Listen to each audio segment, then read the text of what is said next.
드라마보다 더 드라마 같은 당신의 이야기, 인생사연 저장소입니다. 오늘 사연도 정말 기가 막힌데요. 구독, 좋아요 꾹 눌러주시고 바로 이야기 속으로 들어가 보시죠.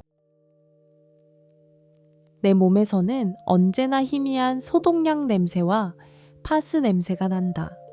벌써 6년째다. 남편이 뇌졸중으로 쓰러져 반신불수가 된 이후 내 인생은 멈춰버린 시계와 같았다. 사람들은 나를 보고 보살이라고 불렀다. 돈 많은 남편 병수발을 묵묵히 해내는 아직 시들지 않은 미모의 조강지처. 하지만 그들은 내 속이 어떻게 문드러져 가는지 짐작조차 하지 못할 것이다. 남편은 몸을 쓰지 못하게 되면서 비틀린 욕망 덩어리가 되어버렸다. 기능을 잃은 지 8년이 넘은 그곳은 이제 소변을 배출하는 관 이상의 의미가 없었다. 그런데도 남편은 뇌가 망가진 탓인지 아니면 본능만 남은 짐승이 된 탓인지 끊임없이 나를 괴롭혔다. 기저귀를 갈아줄 때마다 내 허벅지를 더듬는 그 축축하고 힘없는 손길. 입으로라도 해달라며 칭걸거리는 그 쉰목소리를 들을 때마다 나는 속이 울렁거려 견딜 수가 없었다. 나는 아직 여자인데. 거울을 보면 아직 주름 하나 없이 팽팽한 피부가 보이는데 왜 나는 살아있는 송장을 닦으며 같이 썩어가야 하는 걸까? 그런 내게 유일한 숨구멍은 동네 어귀에 있는 작은 미용실이었다. 그날도 도망치듯 집을 나와 미용실 의자에 앉아 있었다. 염색약이 머리에 발라진 채 멍하니 창밖을 보고 있을 때였다.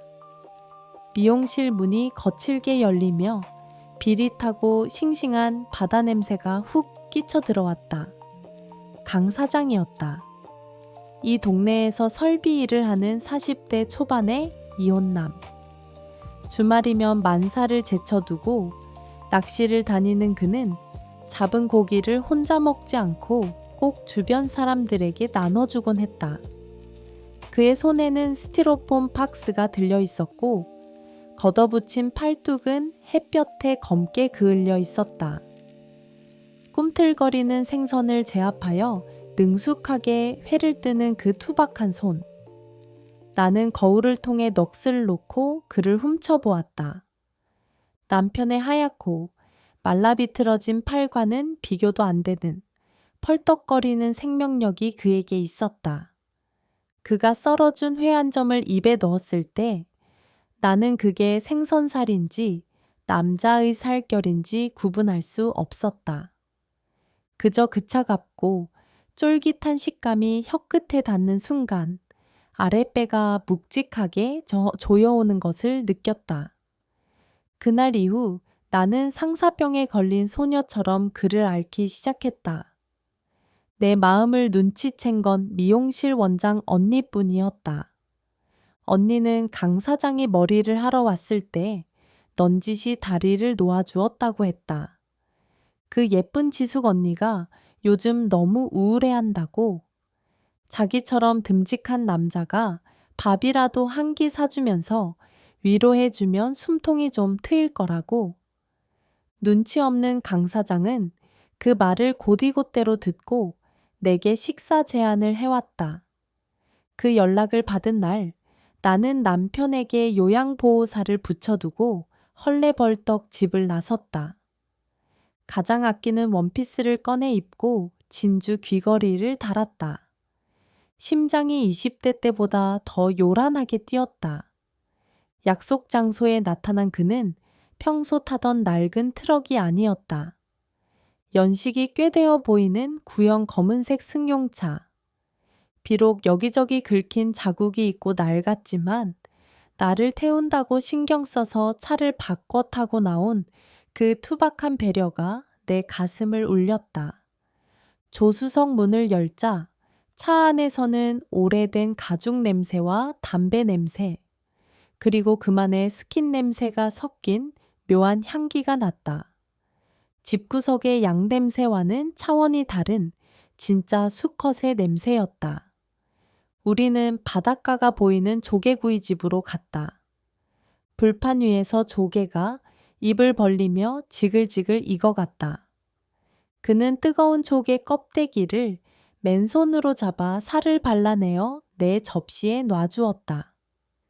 드세요, 사모님. 여기 조개가 아주 답니다. 사모님. 그 깍듯한 호칭이 야속했다. 나는 소주를 시켰다. 맨정신으로는 이 터질 것 같은 욕망을 감당할 수 없을 것 같았다. 함께 취해서 흐트러지고 싶었다. 하지만 그는 단호했다. 운전을 해야 한다며 자기 잔에는 사이다를 채우고 내 잔에만 술을 따라 주었다. 제가 취하면 누가 사모님을 댁까지 모셔다 드립니까? 오늘은 사모님 기분 푸시는 날이니 마음껏 드세요. 너무나 반듯한 남자. 나는 그 발음이 고마우면서도 미치도록 미웠다. 차라리 나쁜 마음을 먹고 나를 덥석 물어주길 바랐는데. 혼자 마신 술이 한 병을 넘어가자 세상이 조금씩 흔들리기 시작했다. 취기가 오르니 용기가 생겼고 용기가 지나쳐 객기가 되어 버렸다. 우리는 식사를 마치고 그의 낡은 승용차에 올랐다. 돌아오는 길, 차 안은 어두웠고 라디오에선 흘러간 옛 노래가 나오고 있었다. 나는 조수석에 깊이 몸을 파묻고 운전대를 잡은 그의 옆모습을 빤히 쳐다보았다. 핸들을 꺾을 때마다 붉어지는 손등의 힘줄. 가로등 불빛이 스쳐 지나갈 때마다 드러나는 두툼한 턱선. 참을 수가 없었다. 나를 어필해야 한다는 강박관념이 술 기운과 섞여 뇌를 마비시켰다. 무슨 말이라도 해서 이 남자의 관심을 끌어야 했다. 강 사장님, 혹시 만나는 여자 있어요? 내 입에서 툭 튀어나온 말은 너무나 노골적이었다. 강 사장은 운전에 집중하며 피식 웃었다. 에이, 저 같은 놈한테 누가 옵니까? 낚시나 다니고 돈도 별로 못 버는데요. 그의 겸손한 대답에 나는 조급해졌다. 돈이 없는 게 문제라면 나에게는 돈이 있었다.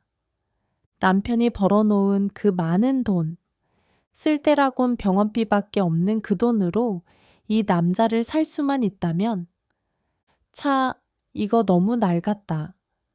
나는 대시보드를 손끝으로 훑으며 중얼거렸다. 엔진 소리도 덜덜거리고 시트도 다 해졌네. 하하, 그렇죠. 폐차할 때가 다 됐는데 정이 들어서 못 버리고 있네요. 그의 수더분한 대답에 내 혀가 제멋대로 춤을 추기 시작했다. 마치 악마가 시키기라도 한 것처럼. 나 남자친구 생기면 이런 차 안 태울 거야. 네? 강 사장이 의아한 듯 나를 힐끔 쳐다봤다. 나는 풀린 눈으로 그를 바라보며 짐짓 거만한 목소리로 말을 이었다. 요즘 팰리세이드? 그게 낚시 다니기 좋다며? 내 남자가 되면 그런 거 하나쯤은 바로 뽑아줄 수 있는데 일시불로. 말을 뱉는 순간 아차 싶었다. 미친년. 속으로 비명을 질렀다. 지금 내가 무슨 소리를 하는 건가? 이건 사랑을 갈구하는 여자의 말이 아니라 돈으로 젊은 남자를 사려는 늙은 여자의 추한 유세였다. 얼굴이 화끈거려 견딜 수가 없었다. 강 사장이 나를 어떻게 생각할까? 돈 자랑하는 재수 없는 아줌마? 아니면 외로움에 미쳐버린 늙은이? 하지만 이미 엎질러진 물이었다. 차 안에는 어색한 침묵만이 흘렀다. 강 사장은 아무 대꾸도 하지 않고 묵묵히 운전만 했다. 그 침묵이 나를 더 비참하게 만들었다. 그는 못 들은 척 해주는 걸까? 아니면 속으로 경멸하고 있는 걸까? 차는 어느새 우리 아파트 단지 앞에 도착했다. 조심히 들어가세요, 사모님. 오늘 말씀 재미있었습니다. 그는 끝까지 예의를 지켰다. 내 추태를 재미있는 농담으로 덮어주는 그 배려가 뼈 아팠다. 나는 도망치듯 차에서 내렸다. 그의 낡은 승용차가 멀어지는 뒷모습을 보며 나는 아파트 현관으로 들어가지 못했다. 들어가면 또다시 그 지옥 같은 냄새가 나를 반길 테니까. 나는 아파트 화단 앞 어두운 벤치에 털썩 주저앉았다. 밤바람이 차가웠지만 술 기운과 부끄러움으로 달아오른 몸은 식을 줄을 몰랐다. 나는 무릎 사이에 얼굴을 묻었다. 쪽팔려. 진짜 너무 쪽팔려서 죽고 싶었다. 하지만 비참한 건 그렇게 실수를 하고도 여전히 그가 사무치게 그립다는 사실이었다. 운전대를 잡던 그의 손, 내 헛소리를 묵묵히 들어주던 그 넓은 귀, 그리고 차 안 가득했던 그의 냄새. 나는 벤치에 앉아 허벅지를 꽉 움켜쥐었다. 돈으로라도 꼬시고 싶었던 내 천박한 마음 밑바닥에는 돈 따위 필요 없이 그저 그에게 사랑받고 싶은 어린아이 같은 갈망이 꿈틀거리고 있었다. 하늘에선 별도 보이지 않는데 내 눈앞에는 아까 그가 발라주던 조개 껍데기처럼 하얀 잔상들이 어지럽게 떠다녔다. 아직 끝나지 않았다. 내 실수가 오히려 그에게 틈을 보인 것이길. 이 마른 우물에 물 한 방울이라도 튀었기를. 나는 밤이 깊도록 벤치에서 일어나지 못하고 그가 떠난 길만 하염없이 바라보았다. 며칠이 지났는지도 모르겠다. 집안의 공기가 달라졌다. 항상 안방을 채우고 있던 시큼한 노인 냄새와 앓는 소리가 사라졌다. 남편의 병세가 급격히 악화되어 결국 요양병원 집중 치료실로 입원했기 때문이다. 의사는 마음의 준비를 하라고 했지만 내 마음은 오히려 이상할 정도로 평온했다. 마치 오랫동안 족쇄를 차고 있던 발목이 풀려난 기분이었다. 나는 텅 빈, 새로 이사온 넓은 아파트 거실에 홀로 앉아 있었다. 남편이 벌어다 준 돈으로 산 고급 아파트. 먹고 사는 걱정은커녕 남부럽지 않게 살 수 있는 재력이 있었지만 나는 여전히 이를 손에서 놓지 않았다. 작은 갤러리를 운영하며 사람들을 만나는 것. 그것은 내 존재를 확인하는 수단이자 텅 빈 시간을 견디게 해주는 유일한 버팀목이었다. 하지만 요즘 내 머릿속을 채우고 있는 건 일이 아니었다. 오로지 강 사장. 그 투박하고 무심한 남자뿐이었다. 이제 우리는 미용실 원장 언니를 통하지 않고도 직접 연락을 주고받는 사이가 되었다. 물론 그 연락의 내용은 지극히 건조했다. 누님, 날씨가 춥습니다. 감기 조심하세요. 누님, 이번에 배 낚시 가서 우럭 좀 잡았습니다. 가게에 좀 가져다 드릴까요? 그는 꼬박꼬박 존댓말을 썼고 내용은 항상 안부 인사나 생선 나눔뿐이었다. 하지만 나는 그 짧은 문자 하나에도 심장이 내려앉았다가 솟구치기를 반복했다. 내일은 그와 저녁 약속이 있는 날이다. 지난번 조개구이를 얻어먹은 걸 갚겠다는 핑계였지만 사실은 그와 단둘이 있고 싶은 내 욕심이었다. 나는 퇴근 후 옷방에 들어가 한참을 서성거렸다. 이 옷을 입으면 너무 주책 맞아 보일까? 저 옷은 너무 칙칙해 보이지 않을까? 거울 앞에서 옷을 12번도 더 갈아입어 보았다. 결국 목선이 살짝 드러나는 우아하지만 은근히 몸매가 드러나는 검은색 원피스를 골랐다. 침대에 누웠지만 잠이 오지 않았다. 내일 그를 보면 무슨 말을 해야 할지 그가 내 옷차림을 보고 예쁘다고 해줄지 상상하느라 밤을 꼬박 새웠다. 다음 날 갤러리에 출근해서도 일이 손에 잡히지 않았다. 직원들이 결제 서류를 들고 와도 건성으로 도장만 찍어줄 뿐 시선은 자꾸 시계로 향했다. 시간이 왜 이렇게 안 가는 걸까? 50대 후반의 나이에 첫 데이트를 앞둔 사춘기 소녀처럼 구는 내가 우스웠지만 멈출 수가 없었다. 드디어 퇴근 시간. 나는 회심의 미소를 지으며 약속 장소를 그에게 통보했다. 일부러 차를 가져갈 필요가 없는 우리 동네와 그의 집 중간쯤에 있는 고깃집이었다. 강 사장님, 거기 주차하기 힘들어요. 그냥 차 두고 걸어오세요. 저도 걸어갈게요. 이건 철저한 계산이었다. 지난번처럼 운전을 핑계로 술을 거절하지 못하게 하려는 나의 전략이었다. 식당에 도착하자 그가 먼저 와서 고기를 굽고 있었다. 숯불 연기 사이로 보이는 그의 얼굴이 반가워 눈물이 날 지경이었다. 어이쿠, 오셨어요? 그가 자리에서 일어나며 환하게 웃었다. 기다렸어요? 미안해요. 차 두고 걸어오느라. 아닙니다. 저도 방금 왔어요. 고기 딱 좋게 익었네.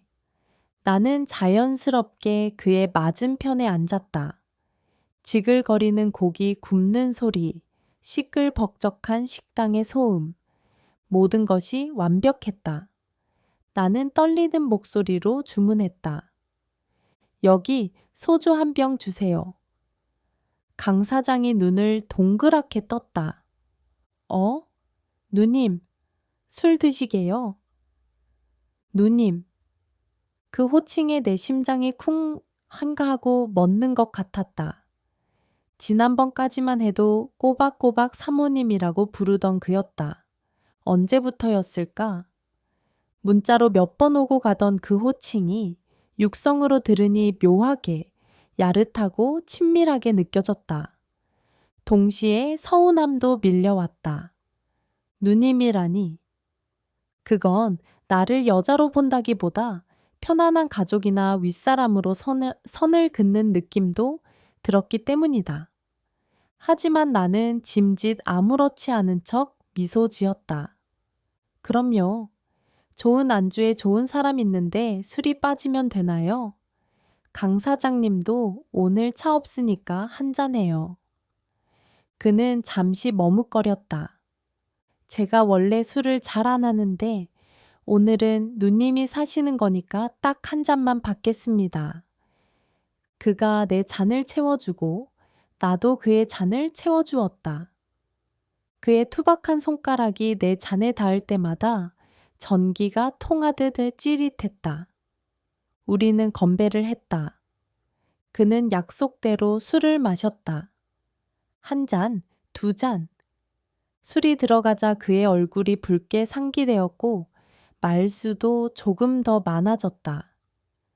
누님은 참 고우세요. 고생 모르고 사신 분 같아요. 그의 취중진담에 내 가슴이 요동쳤다. 곱긴요. 속은 다 문드러졌는데 에이, 누가 누님 속을 썩입니까? 남편분이 아프셔서 그렇지. 그래도 이렇게 웃으시니까 보기 좋습니다. 그는 고기를 잘라 내 접시에 놔주며 챙겨주었다. 나는 그 다정함에 취해 술에 취해 하네 그를 뚫어지게 바라보았다. 오늘이다. 오늘이야말로 이 남자의 벽을 허물고 싶다. 이 차를 가자고 할까? 아니면 취한 척 그의 어깨에 기대어 버릴까? 온갖 상상이 머릿속을 맴돌았다. 하지만 야속하게도 술자리는 거기서 끝이었다. 누님, 많이 드셨네요. 내일 출근도 하셔야 하는데 일어나시죠? 그는 딱 기분 좋을 만큼만 마시고 자리에서 일어났다. 흐트러짐 없는 모습. 나는 아쉬움에 입술을 깨물었지만 더 조를 명분이 없었다. 그는 또다시 나를 집 앞까지 바래다 주었다. 나란히 걷는 밤거리. 우리 손등이 스칠 듯 말듯 흔들렸다. 나는 속으로 주문을 외웠다. 잡아줘. 제발 내 손 좀 잡아줘. 하지만 그는 주머니에 손을 찔러 넣은 채 묵묵히 내 보폭에 맞춰 걸어줄 뿐이었다. 들어가세요, 누님. 오늘 잘 먹었습니다. 그는 아파트 현관 앞에서 깍듯하게 고개를 숙이고 돌아섰다. 멀어지는 그의 등을 보며 나는 한참을 서 있었다. 야속한 사람, 둔한 곰탱이 같은 사람. 하지만 그 무심함 때문에 나는 그가 더 미치도록 갖고 싶었다. 며칠 뒤 나는 시장에서 배추를 잔뜩 샀다. 김장철도 아닌데 겉절이를 담그기 위해서였다. 사실 우리 집엔 먹을 사람이 없었다. 남편은 병원에 있고 나는 집에서 밥을 잘 챙겨 먹지 않으니까. 오로지 혼자 사는 강 사장을 위한 김치였다. 빨간 양념을 버무리며 나는 생각했다. 이건 김치가 아니라 내 마음이다. 이 붉고 뜨거운 마음을 그에게 먹이고 싶다. 강 사장님, 김치 좀 담갔는데 맛이나 좀 봐요. 집 앞에 잠깐 들를게요. 나는 핑곗거리를 만들어 그를 또 불러냈다. 김치통을 받아든 그는 아이처럼 좋아했다. 이야, 누님 손맛이 장난 아니네요. 라면 끓여서 당장 먹어야겠습니다. 그 해맑은 미소를 보며 나는 굳게 결심했다. 이 남자를 꼭 내 남자로 만들 것이다. 아직 우리는 손 한 번 제대로 잡지 않았지만 내 마음속에서 우리는 이미 수십 번도 더 뜨겁게 사랑을 나눴다. 그러던 어느 날이었다. 새벽에 병원에서 전화가 걸려왔다. 보호자님, 마음의 준비를 하셔야 할 것 같습니다. 임종이 임박했습니다. 나는 떨리는 손으로 옷을 챙겨 입고 병원으로 달려갔다. 하지만 병원에 도착했을 때 남편은 이미 싸늘한 주검이 되어 있었다. 의사의 사망 선고를 듣는 순간 다리에 힘이 풀려 주저앉았다. 눈물이 터져 나왔다. 슬픔 때문이었을까? 아니었다. 그건 지난 8년의 세월에 대한 회한이자 지독했던 간병 생활이 끝났다는 안도감, 그리고 이제야 진짜 자유가 되었다는 해방감이 뒤섞인 복잡한 눈물이었다. 장례식은 조용히 치러졌다. 검은 상복을 입고 빈소를 지키며 나는 멍하니 영정 사진을 바라보았다. 이제 나는 법적으로도 도덕적으로도 완전히 혼자가 되었다. 누구의 눈치도 볼 필요가 없는 여자가 된 것이다. 장례가 끝나고 며칠 뒤 강 사장에게서 연락이 왔다. 누님, 상 치르시느라 고생 많으셨습니다. 얼굴이 많이 상하셨네요. 그의 목소리를 듣자마자 꾹 참았던 눈물이 왈칵 쏟아졌다. 강 사장님, 나 너무 힘들어요. 저녁에 시간 되세요? 제가 위로주 한 잔 사겠습니다. 나는 뛸 듯이 기뻤다. 그가 나를 위해 술자리를 마련해 준다니. 단둘이서 그의 넓은 가슴에 안겨 실컷 울고 위로받을 수 있겠구나. 나는 상복을 벗고 화려하진 않지만 단정한 옷으로 갈아입었다. 화장기 없는 얼굴이었지만 입술에는 붉은 립스틱을 발랐다. 약속 장소인 횟집 문을 열고 들어섰을 때 나는 내 눈을 의심했다. 강 사장 혼자가 아니었다. 어이구, 우리 강 사장이 말한 미인 누님이시구나. 고생 많으셨소. 낯선 남자 2명이 강 사장과 함께 앉아 있었다. 그의 낯이 동호회 형님들이라고 했다. 누님 혼자 계시면 적적하실까봐 재밌는 형님들 좀 모셨습니다. 다들 좋은 분들이에요. 강 사장은 뿌듯한 표정으로 말했다. 내 머릿속이 하얗게 변했다. 나는 지금 남자의 위로가 필요한 게 아니라 당신의 품이 필요한 건데. 시끌벅적한 술자리가 이어졌다. 형님이라는 사람들은 나에게 술을 권하며 되지도 않는 농담을 던져댔다. 아이고, 이제 혼자 되셨으니 날개 달고 훨훨 날아다니시겠네. 인생은 60부터라잖아. 한 잔에 한 잔. 강 사장은 그 사이에서 사람 좋게 웃으며 분위기를 맞추고 있었다. 나는 억지 미소를 지으며 술을 받아 마셨다. 속에서 뜨거운 불길이 치밀어 올랐다. 실망감. 그리고 그보다 더 큰 분노. 내 마음을 이렇게도 몰라주나. 내가 원하는 건 이런 싸구려 위로가 아닌데. 하지만 이상했다. 눈치 없이 웃고 있는 강 사장의 얼굴을 보는데 미움보다 더 큰 갈망이 솟구쳤다. 저 곰 같은 남자를 내 맘대로 휘두르고 싶다. 저 순박한 미소를 내 침대 위에서만 짓게 만들고 싶다. 누님, 괜찮으세요? 취하신 거 아니죠? 강 사장이 걱정스러운 듯 내 얼굴을 살폈다. 나는 테이블 아래로 주먹을 꽉 쥐었다. 아니요, 괜찮아요. 아주 좋네요. 나는 독한 소주를 입안에 털어 넣었다. 남편의 죽음도 이깟 눈치 없는 술자리도 내 욕망을 꺾을 수는 없었다. 오히려 장애물이 생길수록 나는 더 안달이 났다. 두고 봐라, 강태석. 내가 기필코 당신이 그 형님들 다 버리고 내 치마폭만 붙잡고 울게 만들 테니까. 검은 상복을 벗어던진 내 마음속에는 이미 붉고 진득한 욕망의 꽃이 피어오르고 있었다. 남편의 장례를 치르고 얼마 지나지 않았을 때였다. 친한 언니가 나를 위로해 주겠다며 부부 동반 술자리에 초대했다. 아직 상복을 벗은 지 얼마 안 된 시점이라 망설였지만 혼자 넓은 집에 있는 것이 견디기 힘들어 나갔다. 고급 일식집 룸에서 언니 부부와 술을 마셨다. 형부는 점잖은 사람이었다. 적어도 언니가 화장실을 가기 전까지는. 언니가 자리를 비우자마자 형부의 눈빛이 달라졌다. 처제, 이제 혼자 돼서 외롭겠네. 내가 가끔 들러서 말동무해 줄까? 그의 손이 테이블 아래로 내 허벅지를 스치듯 지나갔다.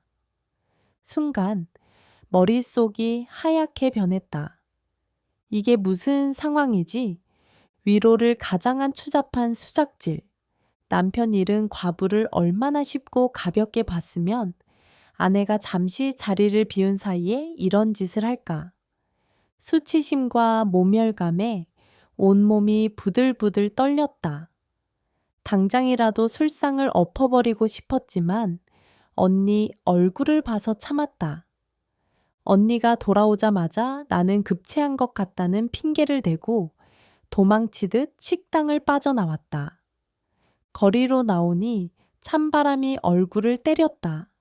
속에서 천불이 났다. 내가 그렇게 쉬워 보이나? 남편 병수발 6년하고 이제 겨우 혼자 된 여자를 성격 처리기로 보는 그 시선들이 너무 역겨웠다. 이대로 집에 들어갈 수가 없었다. 누군가에게 이 분함을 털어놓지 않으면 미쳐버릴 것 같았다. 핸드폰을 꺼내 단축 번호 1번을 눌렀다. 강태석. 그의 목소리를 듣자마자 꾹 참았던 울음이 터져 나왔다. 나는 방금 있었던 일을 두서없이 털어놓았다. 내 얘기를 듣던 그가 낮게 욕설을 내뱉었다. 어떤 개자식이 누님, 지금 어디에요? 제가 갈게요. 그 새끼 면상을 갈아버려야지. 그의 투박하지만 진심 어린 분노가 얼어붙었던 내 마음을 순식간에 녹여버렸다. 그래, 이 남자다. 나를 가볍게 보지 않고 내 편이 되어 같이 화내주는 유일한 사람. 그 순간 내 안에 어떤 금기가 깨져버렸다. 더 이상 재고 따질 필요가 없었다. 태석 씨, 나 지금 당신 보고 싶어. 네, 누님, 어디 카페에 계세요? 금방 갈게요. 아니, 카페 말고 당신 집으로 갈래. 전화기 너머로 당황하는 기색이 역력했다. 네? 저희 집이요? 아이고, 안 됩니다. 혼자 사는 호라비 집이라 돼지우리 같아요. 냄새도 나고 누님 같은 분이 오실 때가 아닙니다. 그는 완강히 거절했다. 나를 존중해서 그러는 걸 알기에 더 애가 탔다. 나 오늘 집에 안 들어갈 거야. 당신 집이 싫으면 다른 데라도 가. 나의 막무가내에 그는 한참을 망설이다가 결국 한숨을 내쉬며 알겠다고 했다. 우리가 만난 곳은 시외곽의 한무인 모텔 앞이었다. 그는 죄인처럼 고개를 숙이고 서 있었다. 누님, 진짜 괜찮으시겠어요? 이런 데는 좀, 나는 대답 대신 그의 손을 잡고 안으로 이끌었다. 방에 들어가기 전 나는 차 트렁크에서 쇼핑백 하나를 꺼냈다. 남편이 생전에 아끼며 모아두었던 고급 위스키 중 가장 비싼 놈이었다. 죽은 남편의 술로 새 남자를 취하게 하려는 나의 계획. 잔인하다고 해도 어쩔 수 없었다. 오늘 밤 나는 기필코 이 곰 같은 남자를 무너뜨려야 했으니까. 모텔 방은 낯설고 차가운 공기로 가득했다. 우리는 작은 테이블을 사이에 두고 마주 앉았다. 나는 위스키 병을 땄다. 싸구려 모텔, 종이컵에 수백만 원짜리 술을 따르는 꼴이 우스웠다. 마셔요. 오늘 이거 다 비우기 전엔 못 나가요. 그는 쭈뼛거리며 술을 받아 마셨다. 독한 술이 들어가자 그의 얼굴이 금세 붉어졌다. 하지만 그는 여전히 나를 어려워했다. 내 눈을 제대로 쳐다보지도 못하고 술잔만 만지작거렸다. 답답했다. 나는 이렇게 당신을 원해서 여기까지 왔는데 당신은 왜 아직도 나를 누님이라는 울타리 안에 가두려 하는가? 이대로는 안 되겠다 싶었다. 내가 먼저 그 울타리를 부셔야 했다. 나 샤워 좀 하고 올게. 나는 그를 남겨두고 욕실로 들어갔다. 거울 속에 잔뜩 긴장한 여자의 얼굴이 보였다. 심장이 터질 듯이 두근거렸다. 뜨거운 물을 들고 샤워기 아래 섰다. 8년 동안 억눌러 왔던 욕망이 뜨거운 증기와 함께 피어올랐다. 벌써부터 숨이 가빠왔다. 나는 결심했다.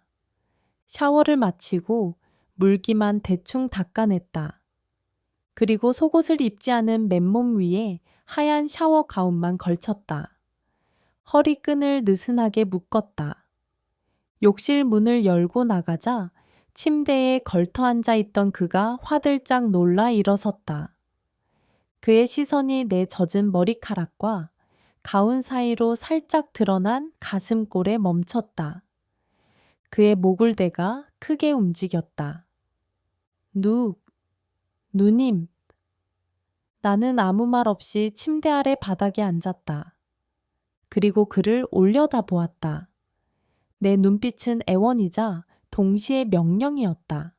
제발 나를 안아달라고. 더 이상 나를 고귀한 여자 취급하지 말고 그냥 당신의 암컷으로 대해달라고. 그의 거친 숨소리가 들려왔다. 마침내 그가 움직였다. 그가 천천히 내 뒤로 다가왔다. 나는 숨을 멈추고 눈을 감았다. 그의 투박하고 뜨거운 손이 내 어깨에 닿았다. 그리고 천천히 아주 조심스럽게 샤워 가운 속으로 미끄러져 들어왔다. 맨살에 닿는 그의 손길에 온몸이 감전된 듯 찌릿했다. 하, 나도 모르게 신음이 터져 나왔다. 그가 나를 일으켜 세워 침대로 눕혔다. 그의 눈빛은 더 이상 순박한 동네 동생의 눈빛이 아니었다. 8년을 굶주린 나만큼이나 그 역시 뜨겁게 달아올라 있었다. 그의 거침없는 침투가 시작되었다. 고통과 쾌락이 동시에 밀려왔다. 남편의 힘없는 손길과는 비교도 할 수 없는 묵직하고 꽉 찬 느낌. 내 몸 안에 메말랐던 모든 세포가 비명을 지르며 깨어났다. 그런데 그 절정의 순간에 덜컥 겁이 났다. 나는 50대 후반의 늙은 여자다. 내 몸이, 내 피부가 이 젊은 남자에게 흉하게 보이지는 않을까? 자격지심이 스멀스멀 올라왔다. 태석 씨, 나는 그의 어깨를 붙잡고 떨리는 목소리로 물었다. 나? 그래도 아직 봐줄만해? 늙어서 흉하지 않아? 그가 움직임을 멈추고 나를 내려다보았다. 그의 이마에서 땀방울이 뚝뚝 떨어져 내 가슴을 적셨다. 그가 땀에 젖은 내 머리카락을 쓸어 넘기며 말했다. 무슨 소리를 하는 거예요? 내 눈엔 세상에서 제일 예쁜데 지숙 씨가 너무 고와서 내가 닳게 만들까봐 겁이 날 정도로. 그의 투박한 고백에 눈물이 핑 돌았다. 그는 말로만 위로한 게 아니었다. 그는 밤새도록 온몸으로 내 불안을 잠재워 주었다. 내 몸 구석구석을 찬양하듯 어루만지며 내가 여전히 사랑받을 자격이 충분한 여자라는 걸 확인시켜 주었다. 우리는 몇 번이나 서로를 탐하며 뜨거운 밤을 보냈다. 다음 날 아침, 눈을 떴을 때 나는 그의 단단한 팔베개를 하고 있었다. 창밖이 환했다. 우리는 주섬주섬 옷을 챙겨 입고 모텔 밖으로 나왔다. 눈이 왔네? 밤사이 소복하게 눈이 내려온 세상이 하얗게 변해 있었다. 이른 아침이라 아직 아무도 밟지 않은 깨끗한 눈길이었다. 지난밤에 우리의 뜨거웠던 열기도, 나의 지난 8년의 고통도, 그리고 남편의 기억도 모두 저 하얀 눈 밑에 덮여버린 것 같았다. 가시죠. 배고프실 텐데 뜨끈한 해장국이나 먹으러. 그가 쑥스러운 듯 내 손을 잡았다. 처음으로 잡아보는 그의 손은 생각보다 더 크고 따뜻했다. 우리는 아무도 걷지 않은 하얀 눈 위에 첫 발자국을 내딛었다. 뽀드득. 눈 밟는 소리가 상쾌하게 울렸다. 나는 그의 손을 더 꽉 잡았다. 내 인생의 마른 우물에 이제야 비로소 맑고 새로운 물이 차오르기 시작했다.